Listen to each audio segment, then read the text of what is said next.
이 원리강론이 아버님이 그 1920년에 출생을 하셔가지고 그리고 아마 25년도에 아니 45년도에 아마 원리가 나왔을 겁니다. 그런데 1945년도에 최 씨 어머님하고 결혼하고 섭리를 출발하려고 했는데 25세 때 그때 출발을 하지를 못했어요 제대로. 그러다 보니까 아버님은 전 북한의 평양에 가서 흥남 감옥 생활을 합니다. 그 흥남 감옥을 생활을 하면서 내가 집필한 원리를 원리 원본을 찾아라라고 합니다. 그런데 어디에 이제 장독대든가 거기다 감췄다라는 얘기가 있어요. 근데 그걸 찾지를 못했어요. 그래서 1952년도에 그 아버님께서 원리 원본을 다시 만듭니다. 범내골에서. 그리고 나서 한참 뒤에 원리 강론이 나오거든요. 근데 원리 강론은 아버님이 집필했다라고 보기보다는 그때 당시에 교육을 시켜야 되잖아요. 하면 교육을 시키기 위해서 만든 것이 원리 강론입니다. 기독교를 전도를 해야 된다 이거죠. 그리고 나서 이제 협회 창립이 되면서 출발했던 것이 원리 강론이거든요. 그런데 이제 우리가 원리 강론을 제대로 알지 못하면서 축복을 받고 현재 이런 모습이 왔기 때문에 여러 가지 문제가 생긴 겁니다, 사실은. 그래서 지금도 마찬가지지만 과연 원리 강론을 아는 사람이 얼마나 될까?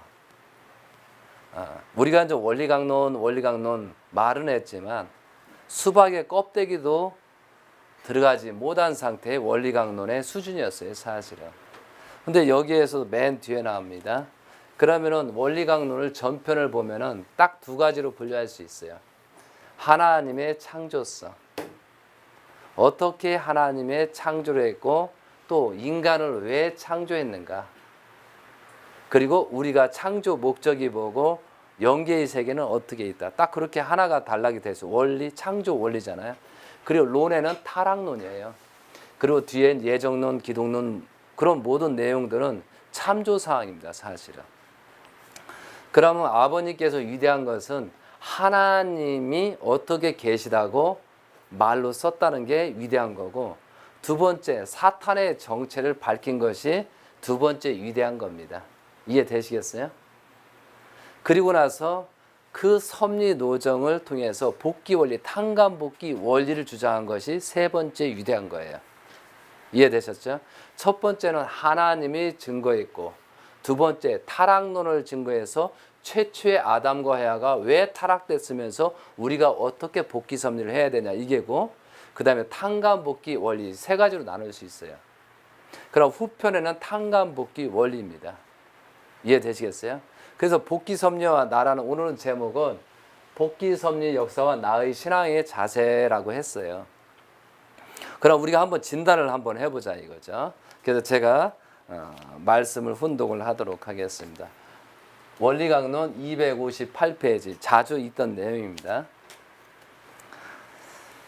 나는 역사의 뜻 가운데 서야 하며 그러기 위하여는 복귀 섭리 역사가 오랜 기간을 두고 종적으로 요구해 나오고 있는 탕감 조건들을 나 자신을 중심으로 횡적으로 찾아 세워야 하는 것이다. 그러므로 비로소 나는 복귀 섭리 역사가 바라는 결실체로서 설 수 있는 것이다 라고 되어 있어요. 자, 568페이지 밑에 부분에 타락인간은 그 자신으로서 이러한 입장에 설 수 있는 사람은 하나도 없는 것이다. 그러므로 우리는 복귀 섭리 완성자로 오시는 재림주를 통하여 그 모든 것을 알고 또 그를 믿고 모셔 그와 하나가 됨으로써 그와 함께 복귀 섭리 역사의 종적인 탕감 조건들을 횡적으로 찾아 세운 입장에 서지 않으면 안 되는 것이다. 이렇게 되어 있어요. 이와 같이 복귀 섭리의 뜻을 이루기 위하여 왔다 간 모든 선인들이 걸었던 길은 오늘날 우리들이 다시 되풀이하여서 걸어야 할 길인 것이다. 뿐만 아니라 우리는 그들이 다 걷지 못하고 남기고 간 길까지도 모두 걸어야 한다. 그렇기 때문에 타락인간은 복귀 섭리의 내용을 모르고서는 결코 생명의 길을 찾아 나갈 수 없는 것이다. 우리들이 복귀 섭리를 자세히 알아야 하는 이유는 실로 여기에 있는 것이다 라고 되어 있어요. 자, 이렇게 제가 수없이 얘기를 하고 있어요. 1년 전부터. 그런데 여러분들은 그동안의 원리 강론을 계속 안 읽고 있었던 사실이에요. 그렇잖아요. 자, 1년 전부터 복귀 섭리의 날을 내가 강의하면서 그렇게 복귀 섭리의 날을 섭리를 모르면은 결코 하나님의 길을 갈 수 없다라고 그렇게 내가 노래를 불렀지만 여러분들조차도 원리 강론을 제대로 지금도 보지도 않고 본 일이 별로 없다 이거죠. 그 이후에 한 번이라도 읽은 사람 손 들어봐. 그 전에 한 번 읽었어요.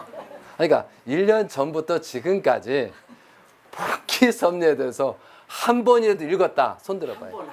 한 번? 야. 그래서 여러분의 희망이 있습니다. 감사합니다. 야, 안타까운 현실이에요, 그죠? 예. 자, 읽고 안 읽고 여러분의 모습 속에서 복귀 섭리대로 행동을 하고 있느냐 없느냐. 그러니까 난 걱정이 나는 거예요. 이렇게 말씀을 전달 받았어요. 자, 전달 받고 잘하자. 밥 먹고 나가는 순간에 땡이네. 그래서 각자가 책임이 있다는 사실이죠. 제가 책임을 면피하려고 하는 게 아니고 각자 그 책임이 뭉쳤을 때 그 엄청난 결과가 나타난다는 거죠. 자, 이 얘기를 제가 왜 그러느냐 하면은 2013년도 1월 13일 기원절을 맞이해야 된다고 그랬어요. 그런데 아버님은 사생결단 전력투구해서 우리가 혼신을 해서 기대를 세워서 가야 된다고 그랬지 그냥 간다고 하진 않았어요. 그러면 우리 성도들은 거기에 믿음의 기대, 실제 기대 세웠던 우리 성도들은 얼마나 노력을 했느냐 이거죠. 이게 중요한 거예요. 결국은 아버님이 성하시고 기원절을 제대로 맞이하지 못했잖아요. 그리고 나서 그 기대를 약 3년 동안 기대를 세운 다음에 2015년도 7월 17일 양력으로 8월 30일 날 다시 기원절이 출발식을 하잖아요. 이대왕님 형제님께서. 자, 그런 생각을 하면서 우리는 지금도 마찬가지예요. 우리는 하지도 않으면서 축복만 원하고 있어요. 근데 저는 원칙이 있다고 봐요. 잘못된 사람은 잘 돼서는 안 돼요. 분명히 고난이 있어하고 탕감복귀를 섭리를 해야 되고 그 고난과 가정이든 문제가 심각하게 일어나야 된다. 일어나야 돼요. 결국은 옛날에 우리 학생들이 전부 다 고등학교에 탈선된 사람, 뭐 성적으로 문란한 사람, 결국은 30대까지는 어느 정도 화려하잖아요. 그 모습들이. 30대부터 기웁니다. 그리고 40 정도 되면은 전부 다 망해버립니다. 이해되시겠어요? 그러니까 가장 40대부터 한 요즘 생명이 늘어나지 한 60대까지 한 21년 동안에 가장 활발한 인생을 살아야 되는데 40대부터 치명적으로 망가져서 인생이 거꾸로 가더라 이거죠. 그럼 우리가 친구들이라든가 옆에 형제들이랑 보면 또 그렇게 생겼어요. 묘해요. 결국은 잘못된 길을 가는 사람 결국은 망해야 된다는 원칙이 있어요. 그런데 망하지 않으면은 문제가 생기잖아요. 망하지 않는다면은 굳이 신앙생활 할 필요가 없어요. 분명히 올바른 하나님을 알고 신앙생활을 해야만 참되고 행복을 얻고 그렇지 않으면은 비극이 생기고 고통과 시련을 받는다 이거죠. 이해되시죠? 그랬을 때 자, 우리가 신앙생활 현재 지금 하고 있는데 잘못된 신앙을 가면은 분명히 가정이든 어든 비극이 생겨야 정상이에요. 그럼 내가 올바른 신앙을 하게 되면 가정이 행복이 오고 축복이 온다는 사실을 굉장히 생각을 많이 하고 신앙생활을 해야 된다 이거죠. 맞아요, 안 맞아? 근데 나는 괜찮겠지. 아, 나는 괜찮을 거야. 아, 다른 사람 비극이 생겼어. 뭐 사고가 나고 어떤 자녀가 있어도 그런 비극이 생겼을 때 나라는 존재는 우리 집은 괜찮겠지라고 하거든요. 이게 문제라는 거예요. 결국은 봐보세요. 많은 통일교인 가정연합 사람이 있었지만 자녀들이 신앙의 기준 척도가 엄청나게 떨어져 있다는 사실이에요. 그러니까 그 축복에 대한 환경권까지는 갔는데 그 환경권 간에서 잘못 생활을 하다 보니까 전부 다 신앙의 길이 엉망진창되고 있다는 사실이에요.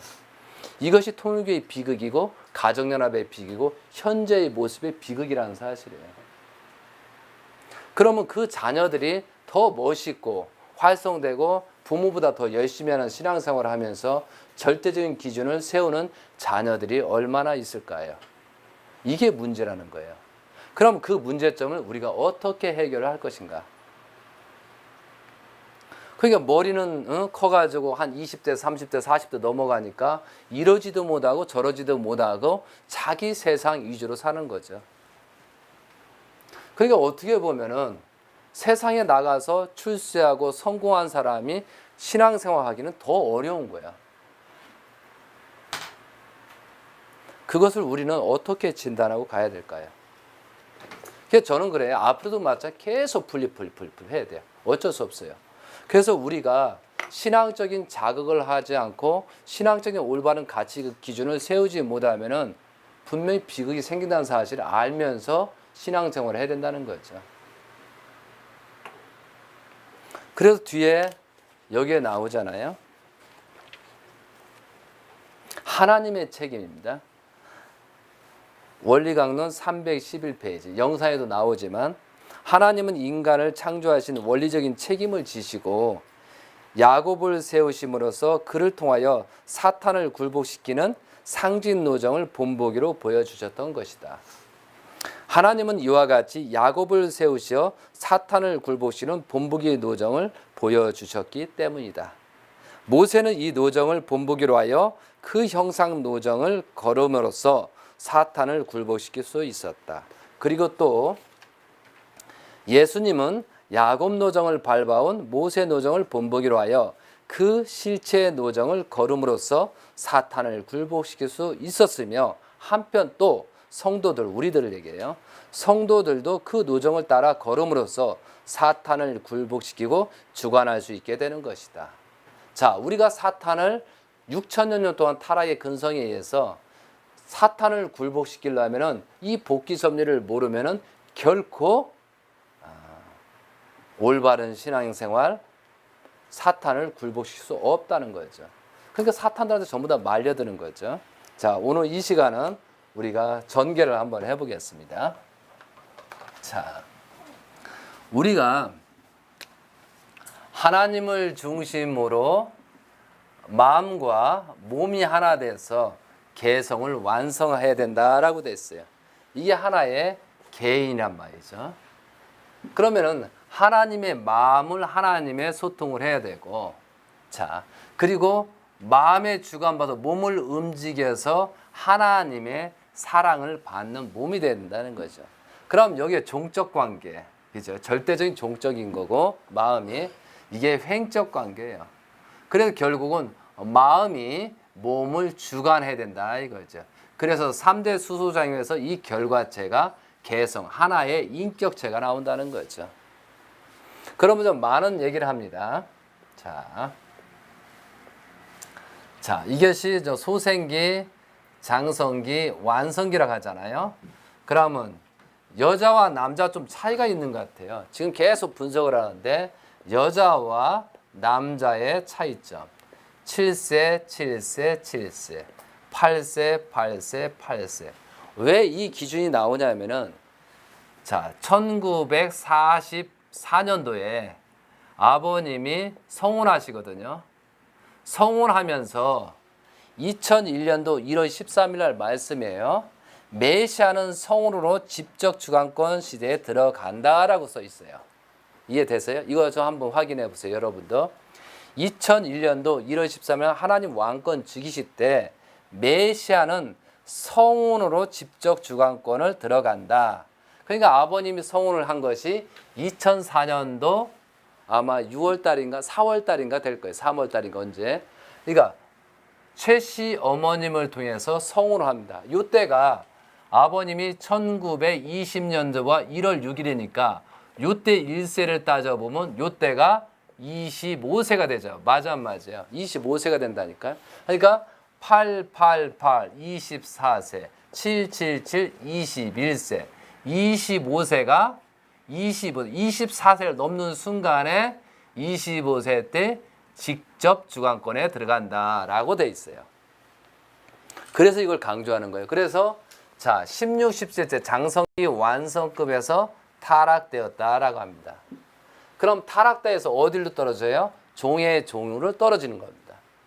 그래서 종의 종, 종의 양자, 서자, 자녀, 어머니, 아버지 이렇게 되거든요. 자, 그러면은 7, 7, 7, 7 여기까지만 해볼까요? 그럼 몇 째 7자는 28이 되나요? 예? 예? 하나, 둘, 35세 정도 되네. 여기까지 되는 게. 35세. 여기까지가 28이죠. 21. 그죠? 이렇게 되잖아요. 이거 잘 생각해 볼 필요가 있는 것 같아요. 그러면 저는 좀 뭐냐면 원리를 분석했을 때, 자, 성경에 분석을 해보면 어떤 일이 보냐면 예수님이, 그죠? 30세부터 출발 섭리를 하잖아요. 그죠? 자, 야곱을 보면은 야곱이 축복받고 21년이 지나고 그리고 자, 하나님에서 이스라엘이라는 사명을 얻잖아요. 이스라엘 승리했다라고 하잖아요. 자, 요셉도 그죠? 30세에 출발하더라 이거죠. 그리고 자, 모세가 그죠? 40세 출발하고 아버님이 또 제2의 출발해서 1960년도에 성으로 말미암아 40세를 넘고 41세부터 출발 섭리를 하잖아요. 성운. 이해되세요? 그러니까 쉽게 얘기해서 1960년도는 아버님이 40세를 넘고 41세를 출발하는 거예요. 그러니까 모세가 40세에 출발을 하잖아요. 그리고 또 잘못해서 80세에 출발하잖아요. 40년이 또 지나서. 자, 그럼 위에 공통점이 하나 있어요. 예수님은 30세, 야곱은 21년이 지나서 하나님의 축복을 받았고 요셉도 30세, 모세. 근데 모세는 1세권이고 야곱도 1세권이고 요셉, 예수님은 2세권이에요. 이해되세요? 그럼 여기에서 공통점이 하나 생기는 거예요. 자, 정리를 해드릴게요.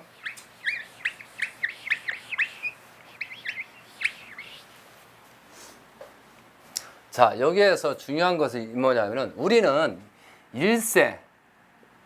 1세가 하나님이 섭리를 할 수 있는 기준의 나이예요. 일단은 40세 이상. 이렇게 되는 거고 두 번째는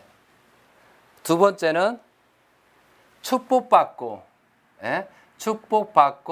21년이 지나야 돼요. 그러면 정말로 하나님의 쓸 수 있는 기대를 세우는 거예요. 이해됐죠? 그러니까 40세 이상이 돼야 되고 축복받고 21년이 되어서 1세들이 일을 할 수 있는 실질적으로 하나님 섭리에 직결되게 할 수 있는 때가 된다는 얘기죠. 이해되죠? 그럼 계산을 해봐야 되는 거예요, 여러분들이. 자, 그러면은 자 1995년도에 36만 쌍 축복이에요. 그럼 올해가 딱 21년째가 돼요. 8월 말이 아마 될 것 같아요. 자, 그거 마찬가지. 1세는 이렇게 되고 2세는 어떤 게 다르냐? 2세입니다. 2세. 하나님이 쓸 수 있는 2세의 나이. 자, 예수님이 30세에 출발하고 요셉이 하니까 30세부터 출발이 가능한 거예요. 그죠? 30세부터 이상이 출발이 가능하다 이거죠. 그 다음에 축복받고 이 얘기를 하는 거예요. 25세부터 가능해요. 25세. 이해됐죠? 축복을 받았을 때 많은 차이가 있어요. 그러면 진짜 하나님의 일을 하기 시작할 때가 2세들은 30세 이상이 되고 25세 이상이 돼야 된다 이거죠. 올바른 축복 가정들은. 근데 그러기 전에 요 단계를 걸쳐야 된다는 거예요. 요 단계. 이해됐죠? 그러면 이 안에 있는 것은 원리주관이에요. 원리주관. 맞습니까? 하면서 원리에 입각해서 하나님이 간접주관권이다 이거죠. 그럼 이때부터는 25세가 넘고, 자 보세요. 25세가 30세가 넘으면 통제불능이 되는 거예요. 통제불능, 부모가. 그 전까지 다 잡아놔야 된다는 거죠. 나이로 해서 정상적이었을 때 이해됐어요? 그러니까 25세가 전까지 잡아놓지 못하면 통제불능이 들어간다니까. 통제불능. 이것이 제가 얘기하는 거, 제가 얘기하는 게 아니고 원리강론에 그렇게 써 있어. 성경에. 그러면은 현재 이제 2세를 기르고 있잖아요. 통제불능이요, 아니요? 아니에요. 그럼 막 그냥 원리 주관권에 들어가 있다 이거죠. 그럼 간접 주관을 해줘야 된다는 거죠. 자, 간접 주관을 하기 위해서 부모가 똑바로 해야지 일단은. 그런데 애가 막 교육을 시키는데 부모가 너나 잘해라 그렇게 하면 뭐라고 할 거예요? 참 괴로워지는 거예요. 그게 부모들이 정말 잘해야 될 것 같아요. 그럼 최소한 효심이든 기본적인 동양 철학이라도 기본이 박혀야 된다는 거죠. 그래서 지금 제가 이제 여러분한테 부탁하고 싶은 것은 25세가 되기 전까지는 과감하게 사정없이 원리강론을 가르쳐 놔야 된다 이거죠. 그래서 최소한 이게 중요한 거예요. 이걸 만들어 마음과 몸을 만들어야 되는데 하나님 기저에 하나님의 마음을 알아야 되고 그 움직일 수 있는 마음을 어떻게 만들 것이냐. 이 세들은 여기까지가 반할, 여기까지 올려놓은 타락하기 전 요조건까지 올려놓은 상태란 말이에요. 그죠? 맞아 안 맞아? 그런데 문제가 환경이 엄청나. 이게 환경이. 에? 이해되시겠어요? 이게 환경이 문제야. 자, 그래서 환경이 어디까지 갔어요? 6천년까지 왔다니까. 6천년. 어메 씨. 어메 6천까지 왔어. 근데 아담과 헤아의 환경보다 6천년 동안 사탄이 준비한 환경권에 나의 자녀가 있다는 사실이야. 자, 이거 잘 생각해야 되는 거예요. 이해되시겠어요? 6천년 동안 타락의 근성, 그죠? 타락의 근성 속에 있는 현재의 환경이에요, 환경. 그런데 메시아가 와서 재림주 갔다 이게 쉽게 되느냐? 안 되는. 우리가 스스로 변하지 않으면 안 된다는 거예요. 그러니까 이 환경에 있는 아담과 헤아, 우리의 자녀들을 어떻게 교육을 시켜서 갈 것인가. 지금부터 합시다. 지금부터. 그동안에 안 했으니까. 그러니까 우리가 심각해야 된다는 거죠. 자, 이 반열에 올라놨어요. 그러면 어디까지? 현재 이 상태, 그죠? 자, 이 상태가 된다는 거죠. 근데 묘하게 따져보니까, 이걸로 따져보면 우리가 7세부터 출발하잖아요. 그럼 이게 나는 뭐냐면 보통 이게 형제님이 18세, 어머님도 17, 18세, 예? 여기에 다 반열이 들어가 있어요. 여기 중간에. 이해됐어요? 14세에서 여기에 다 축복을 받으셨다니까? 형제님도 마찬가지고 자녀들 거의 이 부분에 다 들어가요. 자녀님도 18세. 예, 그 정도, 19세, 그 정도에 다 축복이 받았어요. 그러니까 이게 뭐냐면은, 자, 축복을 받고 나서, 요게 축복받고 3년이라는 기간이 있더라고. 예? 이해되세요? 그러니까 3년이라는 게 해서 요 때가 돼야 된다는 거죠. 자녀들은. 이해되시겠어요? 그래서 우리가 요 때까지가 굉장히, 요 때 타락을 됐으니까 요 때를 굉장히 조심해요. 그러면 14세가 되잖아요. 그럼 14세가 몇 살이죠? 중학교 몇? 아니요. 지금 봐봐요. 중학교 아니지? 여기까지가 우리가 보통 만으로 7세에 학교 들어가나요? 8살. 아니 만으로 7세잖아. 그죠? 그러면 봐보세요. 초등학교 6학년. 아, 예. 그러면은 7 만으로 하는 거니까 7, 8, 9, 10, 11, 12. 12잖아요. 그죠? 맞죠? 그럼 13이 출발수예요. 묘하잖아요. 13이 출발이잖아요. 중학생. 그럼 중학생부터 고등학교 따져. 그러니까 중학교 하면은 15세가 되잖아요. 여기까지. 15세. 그러면 13, 14, 15, 16, 17, 18, 19. 딱 여기가 19세가 될 수도 있어요. 18세. 이해되죠? 그러니까 하여튼간 14세에 그래서 우리가 왜 여자와 남자는 달아야 되냐면요. 여자가 한 2년 정도 빨라요. 제가 볼 때는. 지금 요즘은 이제 하도 잘 먹고 해서 그런지 모르다 초등학교 6학년, 5학년 되면 다 생리합니다. 예, 맞아요. 진짜 그렇게 되던데. 보통 평균은 언제 정도 되냐면 중학교 3학년 때 정도 됐거든요. 여러분들은. 근데 지금 현재 굉장히 한 3년 정도가 빨라져서 그러니까 이것이 굉장히 더 빨라지고 있다는 사실이에요. 이게 생리가 된다는 것은 여자의 마음에 속성이 들어가기 시작한다는 얘기거든요. 그때 우리가 관리를 잘 해야 되는 거예요. 이해되셨어요? 그러면 이때가 더 중요하다, 안 중요하다? 굉장히 중요한 거예요. 그래서 그 참 어머님도 결혼하고 난 다음에 7년 동안 어디 못 다니게 했어요. 절대적인 남편을 중심으로 종적인 길에 철저하게 세우게끔 이 교육을 시켰어요. 이해되시겠어요? 그러니까 우리는 여기서 이제 뭐냐면 아담 남자잖아요. 남자, 여자. 근데 문제는 뭐냐면 남자가 원리적인 기준을 갖췄을 때만 해당되는 거예요. 아무 때나 해당되는 게 아니고 남자가 어떤 종적인 기대를 세웠을 때 여자는 남편을 존경해야 된다라고 이대왕님, 형제님은 그렇게 말씀하신 거지. 아무 때나 남편이 개판 치는데 존경심 같은 소리 하고 있네. 그렇게 얘기할 수 있어. 저도 이제 그게 고민이요. 그게. 그렇지만 일단은 형제님은 존경하랬으니까 그러니까 잘할 때만 존경하세요. 그죠? 잘할 때만 존경을 해서 어떤 종적인 기대를 세울 수 있게끔 해줘. 3000% 가고 있는 존경했다가는 같이 가잖아요. 그죠? 그러니까 여자는 사랑이야. 그죠? 사랑. 남자가 어떻게 사랑에 따라서 그 결과가 나타나냐. 이거 중요한 거죠. 우월주의에 빠지면 안 된다는 거죠. 남자도 조심해야 되는 거예요. 왜 안 왔어? 오늘 남편 교육해야 되는데. 그래서 우리가 그러면 여자 또 흐뭇하지.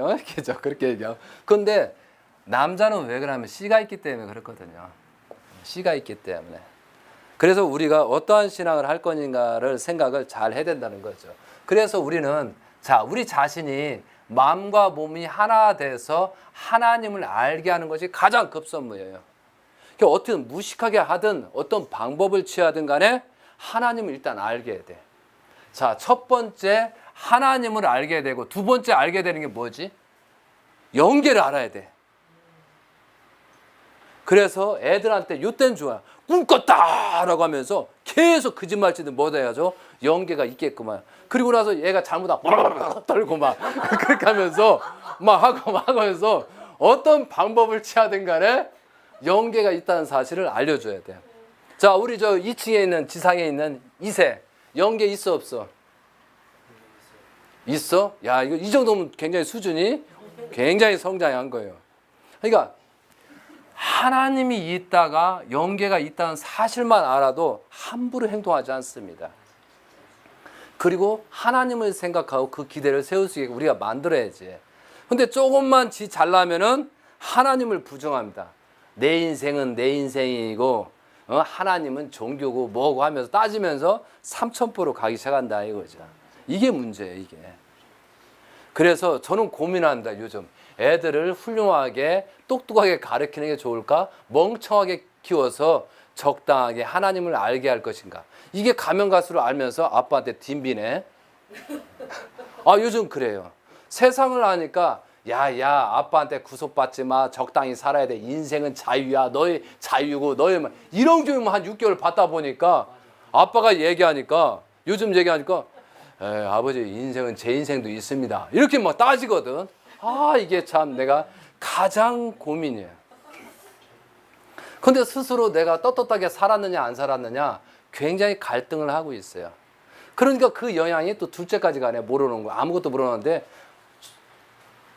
나한테 그러는 거야. 아빠 고등학생이지만 나도 인생이 있는 것 같습니다. 이리 와. 얘라 이놈의 새끼야. 그래서 내가 이거 법대로 따진 거야. 야 임마 간접주관권 시대에 웃기지 마. 이걸 굉장히 강요하는데 아버지 요즘 세대가 발전해가지고요. 이거보다는 이렇게 하는 게 좋습니다. 라고 나를 가르쳐줘. 내가 승질나 죽겠어요. 진짜 애들이지만 야 이걸 내가 어떻게 처리하고 할 건가. 굉장히 좀 저도 난관에 있어요. 그래서 여러분이 각자의 고민이잖아요. 이제 이러지도 못하고 저러지도 못하는 갈등. 근데 이렇게 목회도 한다고 그러지. 또 강의도 3개 다 유튜브를 했는데 이호택의 자녀들은 박살났어 라고 해보면 이거 완창고 아니잖아 이게.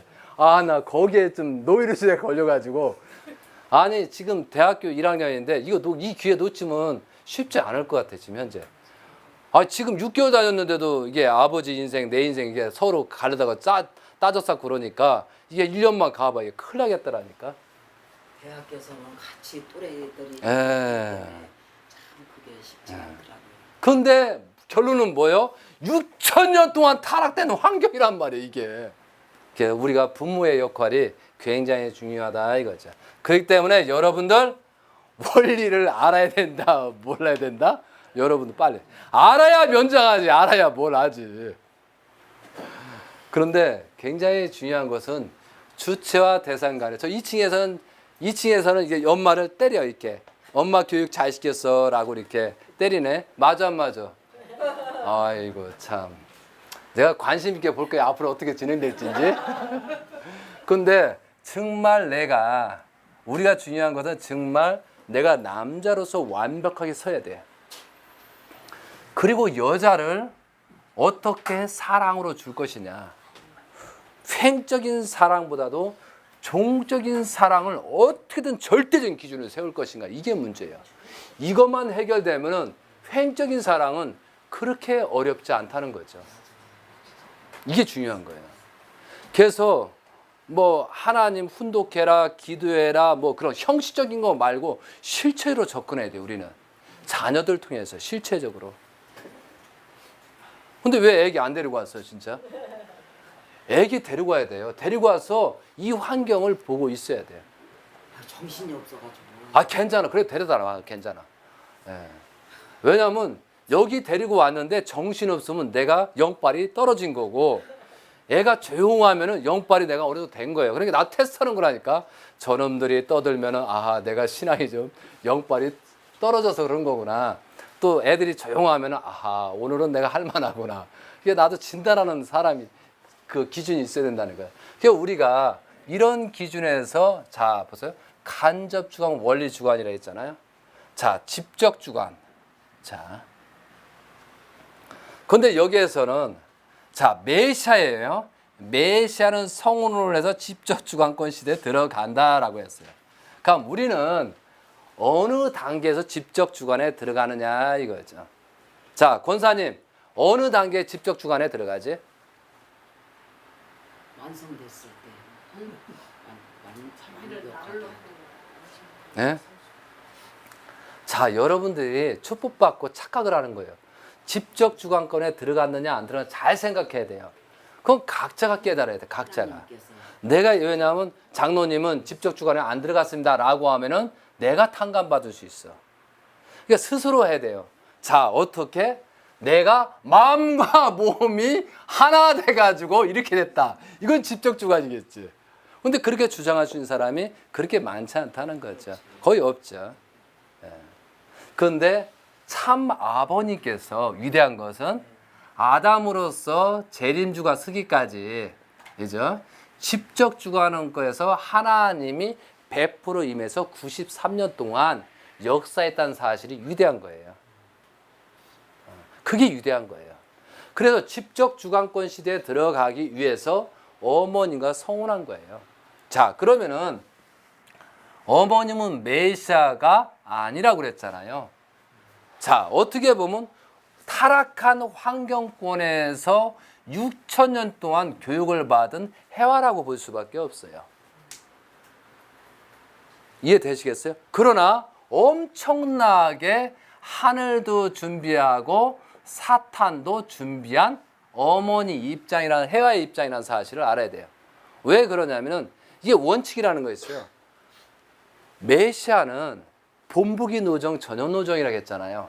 그러면 사탄을 굴복시켜야 돼요. 그럼 사탄을 굴복시켜서는 가장 원수와 결혼을 해서 굴복시켜서 승리의 천진 찬품을 끌어올리는 작업이 메시아가 해야 될 일이라 이거죠.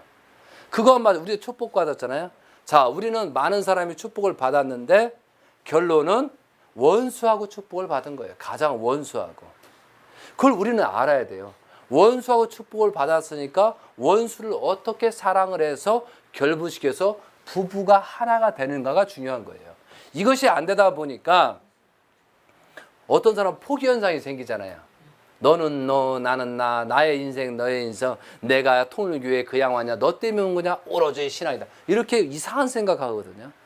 근데 어떻게 부부가 하나 될 것인가가 중요한 거예요. 그 하나 된 기대 위에 하늘 앞에 가고 그 자녀를 어떻게 낳을 것이냐.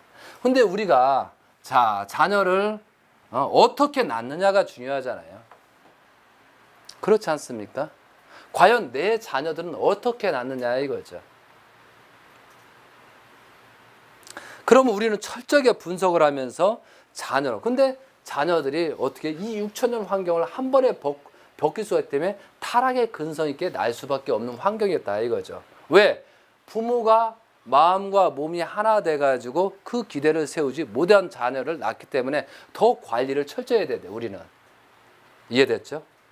관리를 철저히 해야 돼. 그럼 철저히 하려면은 완전히 강압적으로 할 것이냐, 아니면 지혜롭게 할 것이냐. 방법은 여러 가지 방법이 있죠. 이해되시겠습니까?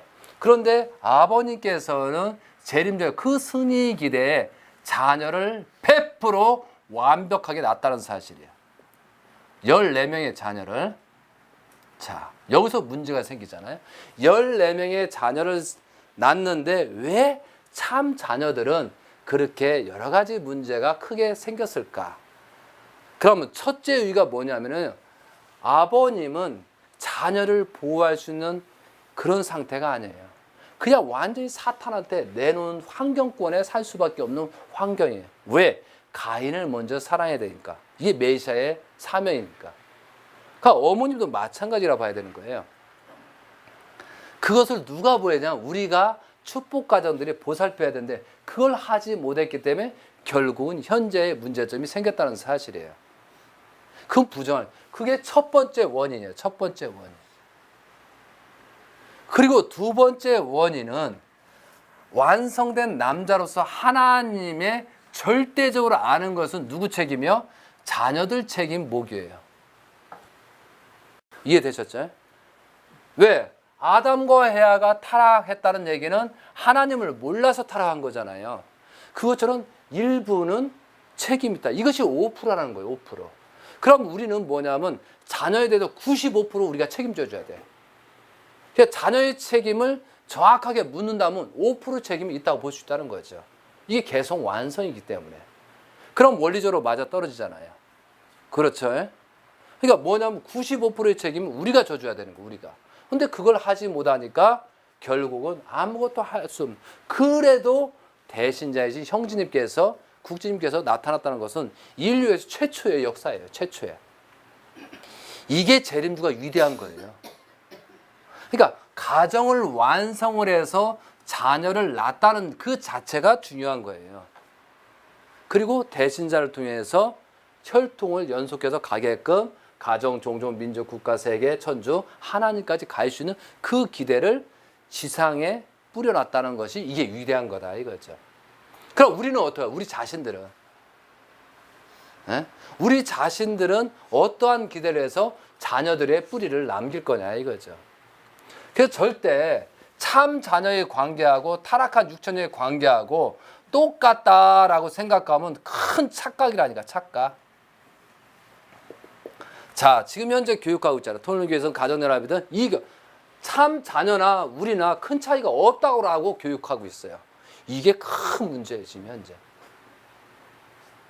그러면서 자기 마음대로 신앙생활하고 뭐 지금 이 시대까지는 종교는 필요했지만 이 이후에는 우리는 종교의 시대가 필요 없습니다. 말 같은 소리나 해야지. 근데 아버님께서 종교는 필요 없다. 종교는 철폐된다 말했어. 종교는 최소한 하나님을 안 그런 기대 위에 승리적인 기대를 이뤘을 때 종교가 필요 없다는 얘기지.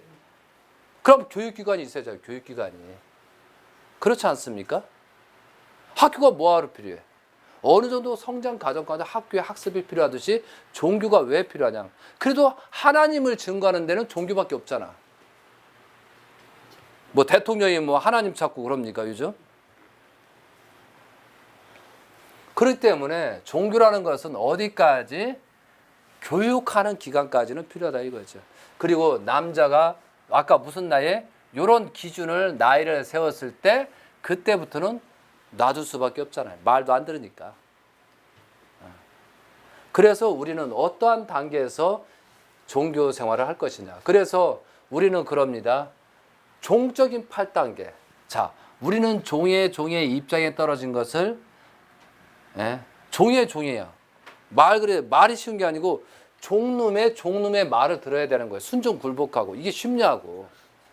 그러면서 종의 입장 가져가잖아요. 그 다음에 양자, 그 다음에 서자, 그 다음에 자녀. 이것이 예수님 시대까지 온 거예요. 이게 자녀의 시대가. 하나님의 아들. 그런데 다른 사람들은 양자, 서자라자. 양자는 뭐예요? 우리가 어떻게 보면은 축복가정은 양자 같은 것 같아, 느낌이. 그죠? 맞아.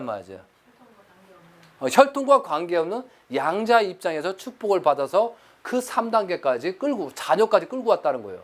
이것이 아버님의 엄청난 역사예요. 왜? 혈통하고는 관계없으니까. 그러니까 우리는 계속 자녀들하고 혈통적인 관계를 맺기 위해서 정성과 기대와 그 혈적인 관계를 맺어야 된다. 그래야 서자가 돼. 중간에. 그리고 자녀의 입장. 그래서 서자와 자녀의 입장과 함께. 기자는 서자는 뭐냐면 배가 다르다 이거지. 배가. 아버지 씨는 똑같은데 배가 달라요. 그러면 서자의 입장은 어떻게 해요? 아버님의 여러 번 그렇게 성혼을 하시면서 자녀들은 서자의 입장이 될 수도 있겠죠. 그렇게 볼 수도 있잖아요. 그러면 아버님은 이런 단계를 전부 다 매시하기 때문에 겪어야 돼요. 그렇다고 우리가 서자 만들면 안 됩니다. 2번, 3번 결혼해서 절대 배다른 형제 만들어 놓으면 안 돼요. 왜? 야곱 노정에 배다른 형제가 4명의 부인해서 완전히 아주 이상한 현상이 생겨서 뭐 간음하고 타락하고 살인하고 난리가 났잖아요. 그래서 지금 봐봐요. 영화를 보든 드라마를 보든 쭉 영화가 처음에 진행되다가 잘 되고 뭐 남자 여자가 사이좋게 하고 결혼할 시점이 딱 되면은 무슨 문제? 혈통의 비밀이 나타납니다. 그래서 뭐 아버지의 뭐 과거사 여자 뭐 그렇게 해서 막 그렇게 막 심란하게 격동을 하다가 그리고 나서 결국은 헤어지고 말고 그때부터 드라마가 시작되더라 이거지 본격적으로. 이거 참네. 혈통의 비밀, 혈통. 그거 아니면 요즘 드라마가 안 되는가 봐요. 거의 99%예요, 99%. 텔레비 그거요. 아유 나는. 그리고 나서 어떤 직원이든 뭐든 잘하는데 뭔가 정이 가고 사랑해서 내 자식하고 결혼을 시키려다 보니까 나하고 어떤 관계성이 할아버지와 관계가 있었다. 뭐 형제지간에 있었다. 그렇게 돼버리잖아. 야, 그게 웃을 일이 아니에요, 권사님. 심각해. 그러니까 참 이게 서자는 절대는 우리는 두면 안 된다. 뭐 여러분은 뭐 나이가 이제 어느 정도 먹었기 때문에 힘도 없겠구만. 근데 모르지. 그러니까 절대 자녀의 입장까지 가는 거. 그리고 어머니 입장, 아버지 입장, 하나님 입장까지. 이게 종적 8대. 절대적인 기준을 우리도 해나가야 되는 거예요.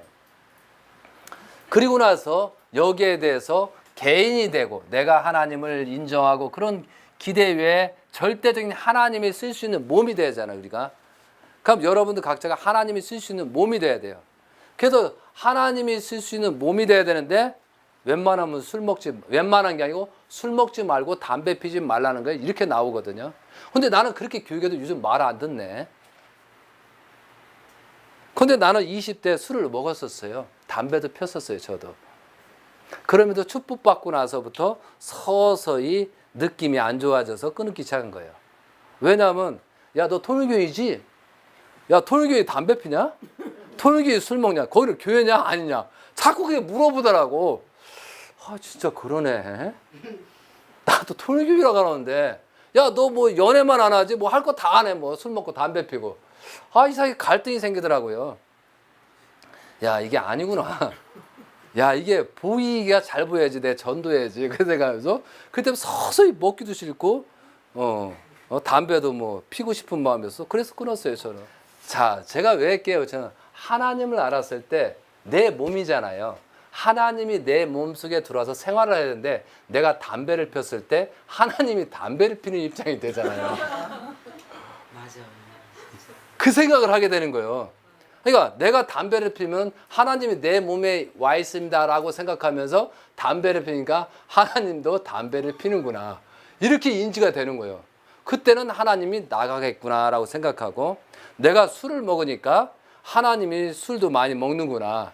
그러면 하나님이 흔들린다고 할 수가 없기 때문에 그 순간에 하나님이 빠져나가 있다라고 나를 피하는 거예요. 그러면 얼마든지 내가 하나님이 임하고 할 수 있게끔 만들면 내가 성별된 생활을 해야 되겠구나 라는 생각이 계속 쌓이는 거예요. 원리를 통해서. 그러다 보니까 줄더라니까요. 그리고 남들이 욕해요. 특히 사탄 같은 놈들이 욕을 해, 저를. 연애하고 뭐하고 하고 술 먹고 하는 사람이. 그래서 어떻게 하냐면 그 술 먹을 때도 안 먹어. 야야야야 한 잔만 먹어. 한 잔만 먹어. 그러다가 조금 있다. 야, 반 잔만 먹어. 그러다 나중에는 야, 한 방울만 또 이렇게 한 방울만 먹어봐. 야, 세 번째야. 한 방울 먹었어. 할 수 없이. 그래. 그죠. 야, 아까 먹었잖아, 한 방울. 그거나 다 먹은 거랑 똑같지, 이놈아. 그러면서 그때부터 나도 술을 먹게 되더라고. 야, 이게 유혹방법이 사탄이 근접하는 방법이든 선이 근접하는 방법이든 똑같아요. 그래서 학교도 지각 한번 하고 결근하기 시작하면은 계속 결근하잖아요. 왜? 처음에는 학교 안 가면 죽을 것 같았어요. 근데 한 번 안 나가니까 별로 이렇게 뭐 피해도 보는 것도 없고 그러다 보니 시작해서 결근을 하고 뭐다 보면 나중에는 즐겁고 밖에 세상이 즐거워서 학교도 안 가더라 이거죠. 참 그런 문제예요. 이게 사탄의 접근 방법이 아주 아름답게 접근한다는 거예요. 이게 문제예요. 그죠? 사탄의 접근은 행복할 것 같고 아름답고 기쁨이 넘칠 것 같이 접근하지 여기다 사탄 하면서 공격하는 사람 아무도 없어. 그러니까 그 강남의 제비들도 아름답고 가장 멋있잖아요. 술집에 못생긴 여자가 있으면 그 술집은 망합니다. 호박꽃 같은 사람들만 있었을 때 그 술집은 망할 수밖에 없어요. 특히 음식점에 조심해야 돼요. 음식점에 종업원이 미운 사람이 있으면은 잘 생각해야 돼요. 이왕이면 이쁜 게 낫거든요. 그 환경이 굉장히 중요하다는 거죠.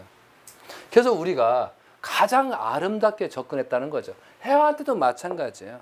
해와한테도 가장 아름답게 접근을 했어요. 맞아, 안 맞아요?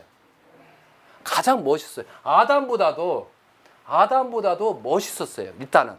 그렇지만 우리가 아담과 해의 종적인 사랑은 자 구분짓기가 그런 것처럼 거의 같다라고 봐야 되는 거예요.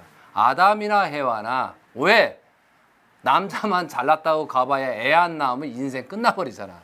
그거 마찬가지로 남자와 정분합자에서 분립해서 가고 왜 번식을 위해서 이렇게 하는 거예요.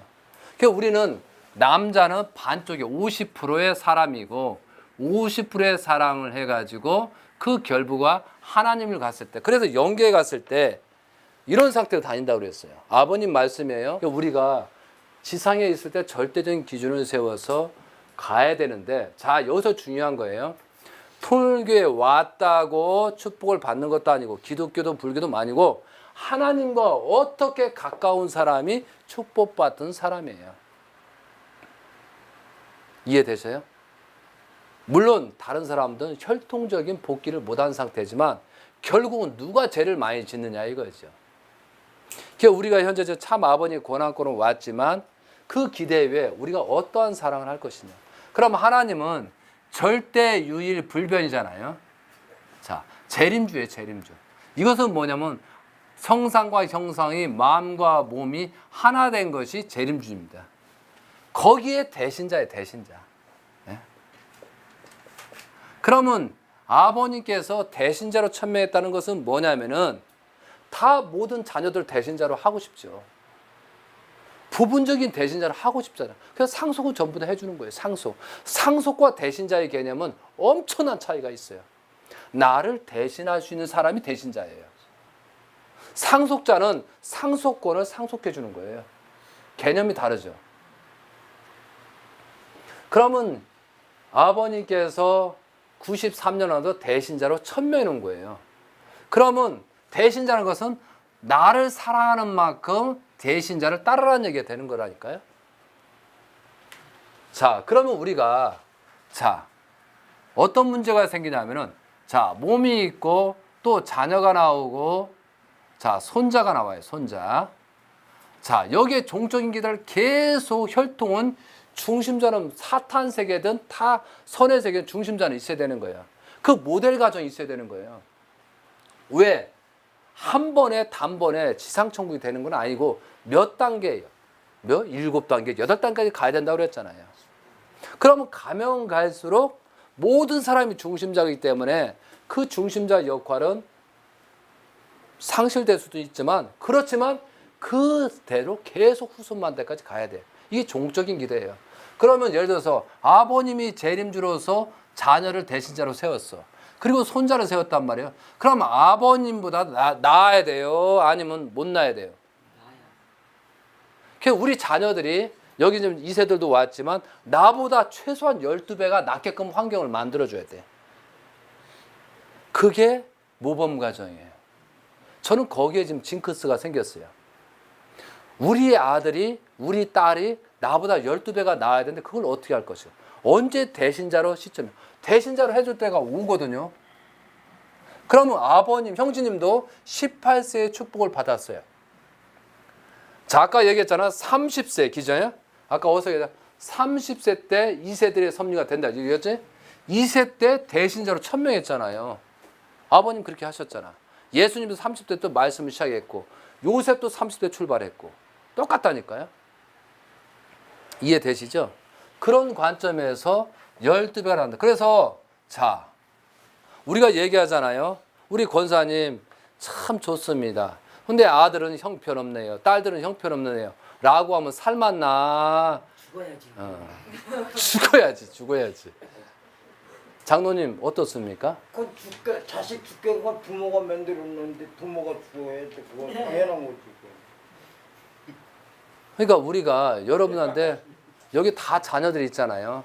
우리 여기 저기 권사님도 계시지만 그래도 듬듬한 게 내 부모가 그래도 희망 있는 건 뭐예요? 내 자식이 나보다 낫다라고. 그래서 저 주변에도 그러잖아. 그래서 나하고 이제 내 아들이 뭐 가고 있는데 누가 그러잖아. 아유 아빠는 목회도 하고 뭐 통일가에 뭐 섭리 받고 나왔는데 그래도 쓸만한데 애는 병신 같네. 라고 얘기를 했다 봐. 그러니까 날 때도 잘나야지만 잘 길러놔야 그런 하늘이 무너지는 그런 소리는 듣지 말아야지. 그렇잖아요. 하늘이 무너지는 내 생명과도 바꿀 수 밖에 없는 그 정도 귀한 자녀가 나보다 못하다는 얘기를 들었을 때 그 부모는 가치가 완전히 상실됐다는 사실이에요. 왜 제가 여기까지 말씀드리냐면은 재림주가 아버님이 93년 동안 했는데 대신자가 멍청하다 뭐하다 동양 철학을 모른다 뭐한다 해가지고 현재 가정연합에 지탄하고 있다는 사실이 엄청난 비극이라는 사실이에요. 이게 세상에도 말이야 자기 자식 욕하고 하는데 대놓고 욕하잖아. 대놓고 대신자를. 결론 뭐예요? 이 사람도 욕하는 사람 지옥 가야 되는 거예요. 왜? 아버님을 부정하는 거라니까. 아버님을 부정하는 거예요. 맞지. 그리고 또 한 가지, 아버님도, 우리도 말해요. 자녀를 낳을 때 정성을 들이고 났어요. 그래도 정성 들이고 기도하고 정성 들이고 해서 뭐 대충 뭐 DNA가 어떻게 되고 뭐 정자가 언제 생기고 뭐 난자가 언제 되고 그거 계산해 가지고 정성 들이고 120일 들이고 나서 나도 한번 해봤다니까요. 하물며 아버님은 12자녀를 낳는데 14명이 전부 다 계시받고 낳았다 안 받았다? 계시받고 언제 몇 월 며칠 날 몇 시 몇 분에 정자를 집어넣으면서 어떤 생각을 가지고 그 자녀가 어떤 일을 하게끔 해라고 했다 안 했다? 했다 이거야. 했다. 이게 중요한 사실이에요. 그거 안 하면 뭐 어떻게 메시아요? 똑같은 사람이지. 그것마저 부정하는 현실의 가정연합의 현상이 생겼다는 사실이에요. 자, 저 위에서는 물어봅니다. 엄마 진짜 나 정성 들이고 해가지고 몇 시 몇 분 해가지고 기도해서 나 났어? 라고 물어보고 있잖아 지금 현재. 그런 때는 어떻게 얘기해? 했어 이 자식아! 라고 해야 되지. 글쎄 라고 하면은 그때부터 나하고 이별이 된다는 사실을 아셔야 된다 이거지. 말 한마디 잘못하면은, 그래서 우리 어렸을 때 아빠 엄마 나 어디서 났어요? 다리 밑에 두서 왔어 라는 순간부터 다리 밑에 어느 다리인가 여기도 아닌가 그거 헤매게 만들었잖아. 아, 그거 참 지혜롭긴 지혜로워요. 다리 밑에 맞기는 맞는데 정확하게 설명을 사랑으로 낳았다라는 얘기를 해주면서 해줘야지. 그래서 우리는 심각하잖아요, 여러분들. 그러니까 여러분이 얼마나 축복된 이 자리에 와서 그 욕을 안 하고 있다는 현실이 행복한 거예요. 말 잘못하면 다 지옥 갑니다, 요즘은. 책임을 져야 되니까. 그런데 그 사탄의 습성에서 대신자를 욕한다? 그런데 중요한 것은요, 아버님 성화에 대해서 심각하게 생각해야 돼요, 우리는. 아버님이 왜 성화를 하게 됐고 그런 환경에서 지상천국 생활을 하게끔 만들고 신주님이 36세, 아버님이 120세, 그때 황교권의 3대가 살아가는 3대 왕권의 시대가 되지 않은 상태에서 성화했다는 것은 굉장히 생각을 해야 된다는 거죠. 자, 많은 사람도 그러잖아요. 지금 현재 형제님이 그렇게 말해서 아버님은 최대한 그 목적성을 이루고 성화했다고. 이거 그 말이 맞다니까. 예수님은 어떻게 하셨어? 예수님도 다 이뤘다 하고 십자가의 길을 가셨어. 결론 내자고. 예수님이 십자가에 가야 돼? 안 가야 돼? 안 가야 되잖아. 그렇지만 예수님은 어떤 승리 기대를 이루기 위해서 할 수 없이 영계를 가기 위해서 다 이뤘다 하면서 영적 구원 섭리를 한 거예요. 아버님은 왜 다 이뤘어? 육적 구원 섭리를 다 끝낸 거예요. 왜? 대신자를 천명하고 혈통을 남겨놨고 축복 가정을 남겨놨기 때문에 아버님 역할은 완성 완료하셨어. 언제 가셔도 상관없어. 정확하게 2001년도부터 만화의 왕 대간치 즉위식부터 그때부터도 아버님 영계에 가서도 큰 문제는 없었다는 말씀도 종종 하셨어. 그렇지만 무슨 섭리를 놓고 봤을 때 아버님은 120세까지 사셔야 된다는 게 왜? 지상에서 하나님의 죄를 쓴 사람이 지상천국 생활을 보고 가야지. 못 보고 왔잖아. 그게 한이라는 거예요. 그게. 하나님의 죄를 쓰고 그걸 보고 가야 되는데 영계에서 지금 보고 있잖아. 이 비참한 역사를. 그리고 또 한 가지, 아버님 성하셨어. 그러면 정말 잘못된 성을 하면 계속 업그레이드 발전되고 가야지. 왜 망하고 있어? 이건 결과를 보면서도 우리가 망각된 인생을 살고 있다는 거죠. 그래도 그 기대를 해서 형제님께서 축복을 시키는 겁니다. 참 아버님 권한권으로 돌아오는 축복식을 시켰어. 오늘의 가장 핵심 내용을 여기서 하는 거예요. 자, 우리가 축복을 받았어. 자, 축복을 어떻게 받았어요? 자, 인생의 곡절은 사람들은 잘못해. 인생은 올라갈 때 내려갈 때 올라갈 때 내려갈 때 올라갈 때 내려갈 때가 있다. 올라갈 때 잘하고 내려갈 때 있으니까 이거 바보가 올라갔으면은 내려갈 생각을 하고 있네. 이 멍청한 인간들이. 이게 타락의 근성이야. 이해되세요? 법칙이. 물론 사람은 흥망성쇠가 있겠지. 그러나 이것은 잘못된 흥망성쇠예요. 증말하면 계속 올라가야지. 그게 맞잖아요. 그런데 아버님이 이 기대마다 축복을 시킨 것처럼 형제님도 이 기대에 참 아버님 권한권으로 다는 축복식을 시킨 상태예요. 그러면 자리를 지키라. 그럼 이 상태에서 자리를 지키려면 일리 가야지, 일리. 그죠? 내려가지 말고. 이게 자리 지키라는 도표예요. 그래서 저는 사람은 왜 산에 올라가면은 왜 내려가야 되나? 나 이게 부정하는 사람이에요. 올라갈 때 있고 내려갈 때 있다. 잘만 해봐. 그럼 조금 약간 갈 때에서 등구선 타고 다니지? 계속. 왜 그 생각을 안 하는지 몰라. 산 꼭대기마다 다니면 잘 이거지. 이해돼요? 무슨 뜻인지? 내려가지 말자고. 올라가는 길이 있고 내려가는 길이 있다는 것은 이건 자연의 법칙이란 말이지. 왜 인간의 법칙을 자연의 법칙으로 내려가려고 하냐 이거지. 절대 내려가면 안 돼요.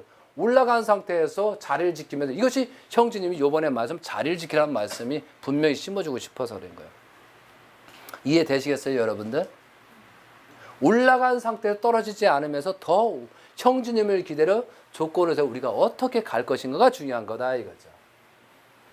자, 우리가 2010년도 1월 6일 날 여러분들은 자 솔직히 저는 어느 정도 섭리를 알고 참 아버님 권한권의 축복식을 해야 된다고 강조하고 강의를 했었어요. 그런데 여러분의 가치는 얼떨결에 온 사람도 있어.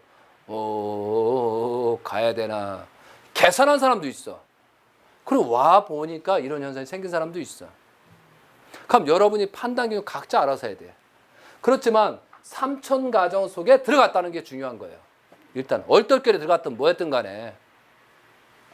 그런데 3천 가정이 왜 중요하냐고 검토를 해봤더니 한국애가 약 1,000가정을 축복시켰어. 이해돼? 약 1,000가정. 그럼 1,000가정이 곱하기 4만 해보자고. 남편 부부 됐잖아. 축복가. 그리고 자녀가 둘만 있다고 생각하자. 그러면 3,000가정 곱하기 4 하면은 몇 가정? 4,000가정이 되잖아. 4,000명. 그래 안 그래요? 그리고 3,000가정을 4로 하면은 12,000명이 되겠지. 근데 3,000가정을 살렸어. 인류가 몇 억이요? 70억. 70억. 그죠? 이거 중요한 얘기야. 70억이요. 그러면 12,000원 나눠봤더니 약 60만 명 중에 1명꼴이야. 예? 그러니까 우리가 60만 명 중에 1명꼴이라니까. 자, 그리고 한국을 해서 4,000명 중에 5천만이니까 12,000명에 12,000명의 한 명꼴이야. 그러니까 한국의 12,000명 중에 한 명꼴이 축복가정이고 또 한 가지는 세계적으로 60만 명 중에 한 명꼴이 축복을 받았다니까. 축복을 받은 게 아니고 참 아버님 권한권에 온 사실이에요. 자, 여기서 중요한 문제점을 말씀드리는 거예요. 내가 잘못되면 60만이 죽어. 무슨 뜻인지 알아요? 내가 참 아버님 권한권으로 왔는데 오고 나서 내가 잘못하면 60만이 죽고 한국에서는 12,000명이 죽는다는 사실을 알아요. 분명한 사실이에요. 이게 섭리예요. 이게 섭리. 여러분은 다 중심자라니까요. 겁주려고 하는 게 아니고 사실이에요. 아시겠어요? 세계적으로 보면은 60만 중에 대표 가정이 한 명이 있기 때문에 내가 잘못하면 60만 명이 죽는다. 그러니까 내가 잘해야지 60만 명을 살릴 수 있다라고 생각을 해야 된다는 거지. 왜? 대표성이니까. 그런 마음을 가지고 축복가정이 그렇게 생활을 했으면은 아마 축복가정이 올바른 축복가정이 많이 나타났을 거예요. 그게 중심인물이에요. 중심인물. 그래서 우리는 자 여기도 한번 이거 뭐라고 썼어요? 여기에 모범 가정. 한문으로 썼으니까 잘 모르겠지? 봐봐 여기 모범 가정이라고 썼다고. 예? 여러분들 각자가 모범 가정이 되는다니까. 저도 그 연습을 굉장히 하고 있어요. 아마 하나님께서 저한테 이렇게 이런 얘기를 하라니까 여기서 얘기하니까 이 얘기 모범가 할 때보다 뜨끔뜨끔해요. 이게 뜨끔뜨끔. 어떻게든 솔직히 이게 저는 솔직히 건축일하던 사람이야. 아유 말이 얼마나 거칠어. 지금 굉장히 많이 다듬어져서 처음보다 많이 좋아졌죠. 갈수록 좋아질 거예요. 얼굴도 처음보다 많이 좋아졌죠. 야, 이게 마음이 그러게. 그래서 나는 여기 오는 사람들 유심히 보는 것은 얼굴이 좋아지나 안 좋으나 뭐 그 생각을 좀 많이 하게 됩니다. 특히 저 장로님 보고 내가 많이 생각합니다. 장로님의 얼굴이 좋아지나 안 좋아지나. 왜 그러냐면은 여러분 각자만 잘 생각하죠. 자기의 판단 기준을. 그래야 올바른 신앙의 길을 갈 수 있다. 그러면 가족도 자녀든 부모든 모든 것이 부모의 책임을 할 수도 있고 협력해야 돼. 서로가. 서로 협력해 줘야지. 아버지가 야 오늘부터 한번 모범장 할 거야. 에이 아버지 사고바지 되겠어요. 승질 더러워서요. 아버지 안 될 거예요. 아예 틀렸어.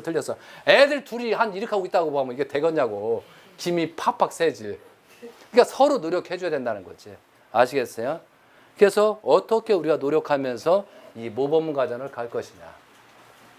자, 사랑을 줘야 되는데 원리적인 질서에서 정의가 있어야 된다 그래서 정의. 기죠? 정의로운 사랑이 돼야 된다. 정의롭지 못하면은 참 사랑이 될 수 없다. 그렇기 때문에 증오해야 되고 비판해야 되고 분립하고 차단을 해야 된다. 사랑의 가치 기준이 중요한 거예요. 자, 우리 남편이 바람펴. 아하, 사랑해야지. 우리 어떤 여자 데리고 왔어. 사랑해야지. 뭐 어서 또 애를 낳았어. 사랑해야지. 사랑 2번만 3번만 했다면 내가 화병 나서 죽네. 증오하고 안 된다 하고 싸우고 해서 막아서 차단을 해야지. 이게 지금 현재 대신자가 말씀하는 거예요. 참 사랑이 되고 자유와 책임이 있어야 되고 하나님을 행복할 수 있는 행동을 뭘 할 것인가. 그죠? 우리는 하나님이 행복할 수 있는 행동과 마음이라든가 그런 자세를 우리가 어떻게 할 것이요. 그러려면 모범 가정이 돼야 된다 이거지. 그러면 모범 가정이 범위가 없잖아. 우리는 일단은 어느 단계가 모범 가정이고 어느 거죠 모범 가정이 아니야. 그러니까 우리는 여기든 서로가 각자가 노력을 해야 된다 안 해야 된다. 그래서 누가 그래? 에이 네가 무슨 모범 가정이 돼. 너는 아니야. 그거 지 판단이지. 하여튼 최대에서 하나님과 가까울 수 있는 아버님 가정, 형제님 가정을 닮아가는 그런 가정이 돼야 되는 것이 우리가 모범 가정에 가는 길이다 이거죠. 그런데 우리가 바닥에 있었지만 내가 높을 수도 있고 여러분이 높을 수 있어요. 아무도 몰라. 그래요 안 그래요? 내가 이렇게 강의한다고 제가 높다고 생각은 전혀 안 하고 있어요. 부담만 더 있어. 부담만 더 사실은. 알았어요? 결혼 축복 받는 게 문제야. 축복 받기 전에 당신이 사람이 일단 돼야 된다니까. 알았지? 두 사람. 본인이 나는 사람이다. 손 들어봐. 아니요. 지금 아니라니까. 분명히 사람 아니에요. 사람 같이 생겼어. 분명한 거예요. 우리도 마찬가지예요. 여러분들. 사람이 아니에요. 우리가 사람 아니라니까. 사람은 인류의 최초의 하나님이 누구라겠어? 사람. 예수님. 아담 해와도 사람이 아니었어. 사람 되려다 말아버렸잖아. 예수님이 사람이었고 재림주가 사람이었고 대신자가 사람이었던 사실이 맞다는 사실입니다. 그래서 우리 사람 따라가자고. 사람 따라. 아주 한번 해야죠. 자, 대신자 사람 따라갑시다. 아주. 자, 이상으로서 오늘 강의를 마치도록 하겠습니다. 감사합니다.